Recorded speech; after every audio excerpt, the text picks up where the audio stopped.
வணக்கம் அயர்லாந்து தமிழ் மக்கள் அனைவருக்கும். நீங்கள் ஆவலுடன் எதிர்பார்க்கும் கோடை விழா மிக விரைவில். நான் இப்போ கோர்க்கா பார்க்கில் தான் இருக்கிறேன். இங்கே தான் நம்மளுடைய கோடை விழா நடக்க போகுது. இந்த இடத்துல நம்ம ஸ்டால்ஸ், ஃபுட் ஸ்டால்ஸு, நான் ஃபுட் ஸ்டால்ஸ் எல்லாம் போட போகிறோம். இங்கே வந்து ப்ளே கிரவுண்டு வைக்க போகிறோம், விளையாட்டு போட்டிகள் நடத்த போகிறோம். இந்த இடத்துல ஸ்டேஜ் வைக்க போகிறோம். பாருங்கள் எவ்வளோ பெரிய இடம், உங்களுக்காக அருமையான இடத்துல நடத்த போகிறோம். அவசியம் வாங்க. வணக்கம், நான் அருண் நேத்திர சிராமணி. உங்களுக்கு தேவையான அனைத்து வசதிகளுடன் வந்து நம்ம கோடை விழா வந்து மிக பிரம்மாண்டமாக நடத்த போகிறோம். நல்ல பார்க் இருக்குது, நல்ல புல்வெளி இருக்குது, அருமையான கார் பார்க்கு பக்கத்தில் இருக்கும் போது 500-600 கார் பார்க் வந்து அங்கே பார்க் பண்ணலாம். நமக்கு தேவையான நல்ல அருமையான உணவுகள் வந்து ஒரு 4-5 கடைகள் வரப்போகுது.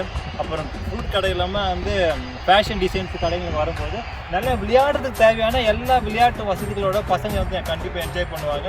ஸோ ஒரு நல்ல நாளாக அமையும். கண்டிப்பாக எல்லோரும் வாங்க, நம்ம எல்லாம் சேர்ந்து வந்து கொண்டாடுவோம். மறந்துடாதீங்க மக்களே, 24வது ஆகஸ்ட் சனிக்கிழமை 11 மணி அளவு Gorkha bark of N7 exit சந்திக்கலாம். அவசியம் வாங்க.